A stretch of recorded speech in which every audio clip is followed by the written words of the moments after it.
Negative 6 plus 6 gives us 0, and 0 times 7 over 6 gives us just 0. But this answer is not correct, because according to the order of operations, multiplication has higher priority than addition.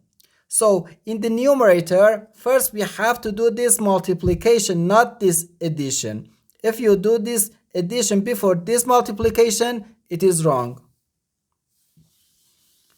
So first 6 times 7, which equals 42. So negative 6 plus 42 over 6. Now we do this addition. Negative 6 plus 42 is just 36, and 36 over 6 gives us 6. And this is our final answer to this problem.